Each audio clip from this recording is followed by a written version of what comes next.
Aujourd'hui, le Rat des Villes et le Rat des Champs s'arrêtent dans un cadre magnifique au château de Joët-Bodenier où nous allons découvrir le travail de la miellerie de la province et voir qui peut y avoir accès et quelle est sa finalité.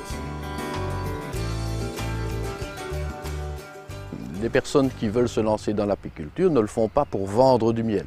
Ils le font d'abord pour apprendre à gérer un essaim, à avoir une ruche, deux ruches et à extraire leur miel. Il est évident que dans ce cadre-là, l'investissement au départ, une ruche c'est assez raisonnable, l'investissement pour l'extraction du miel n'est pas aussi évident. Tous les apiculteurs débutants ou moins débutants, la miellerie est à leur disposition pour l'extraction. Donc c'est-à-dire qu'un apiculteur qui veut avoir des ruches chez lui ou qui en a déjà et qui n'a pas forcément le matériel pour l'extraction peut disposer de la miellerie gratuitement. C'est un service de la province de Liège et ça leur permet donc de passer des cadres remplis au miel en fût et de rentrer chez eux pour toutes les parties pour lesquelles ils n'ont pas besoin de nous. De la même manière, au niveau des écoles d'apiculture, cet aspect-là des choses, disposer d'un dispositif équipé aux normes pour pouvoir enseigner, n'était pas évident. D'où l'idée de mettre en place une miellerie mobile qui peut à la fois servir d'outil didactique pour les écoles d'apiculture et soutenir les apiculteurs dans leurs premières années.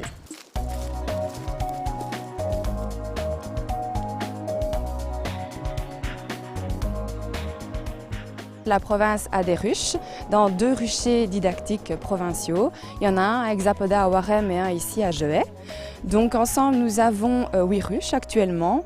Et dans ces ruches, nous essayons donc de maintenir les abeilles en vie et de produire du miel, mais surtout de montrer au public et aux enfants également ici à Joët comment fonctionne un rucher. C'est pour ça qu'on les appelle des ruchers didactiques. 80% des aliments consommés par l'humain sont pollinisés par l'abeille. Qu'est-ce que c'est la pollinisation? C'est simplement que si vous n'avez pas d'abeilles pour aller chercher les pollens d'un arbre ou d'une fleur et de les déposer dans l'autre, il n'y aura pas de fruits. Bien sûr, on ne connaît quasiment que l'abeille domestique parce que l'abeille domestique, c'est le porte-miel. Dieu sait si c'est bon.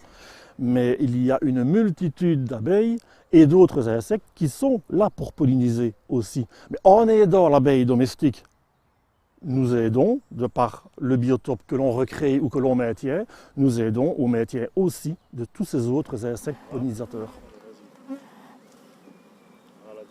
Alors, dans les objectifs que l'on doit réaliser pour le plan Maya, il y a bien sûr donc l'aspect habitat, le biotope de l'abeille. On a arasé énormément de haies sur Torres Bay, donc plus guère à manger pour les abeilles, sans compter l'épandages, enfin la dispersion de pesticides. Donc on essaye, nous, de créer dans les parcs provinciaux des prés fleuris, des vergers.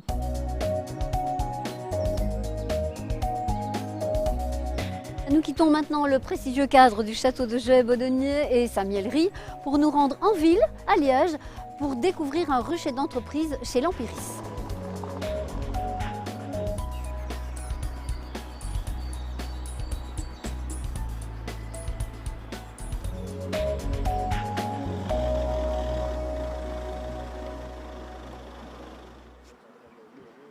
Alors essayez chaque fois de bien identifier ce qui se trouve sur les cadres pour prendre vraiment l'habitude de repérer les différentes ressources présentes.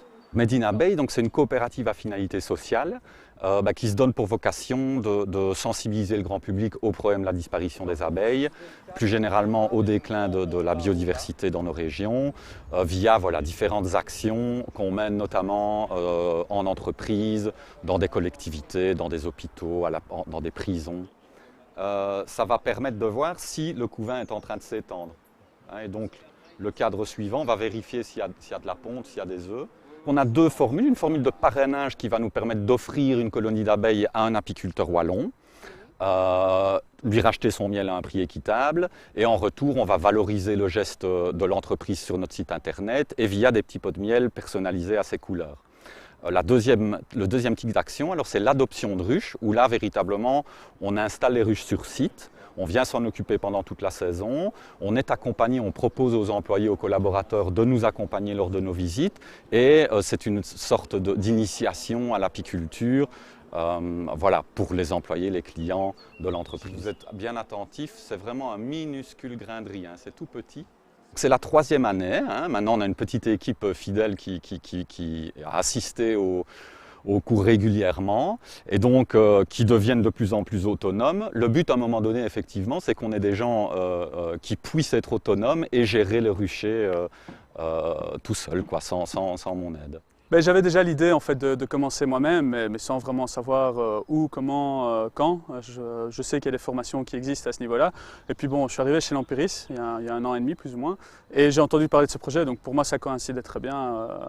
Mon envie d'une part privée, et puis le fait que ça se fasse ici, quoi. On a un cadre magnifique chez l'Empiris et on a la chance d'avoir une entreprise qui se soucie de l'écologie. Et c'est vrai qu'on a quand même la très grande chance d'avoir des ruches.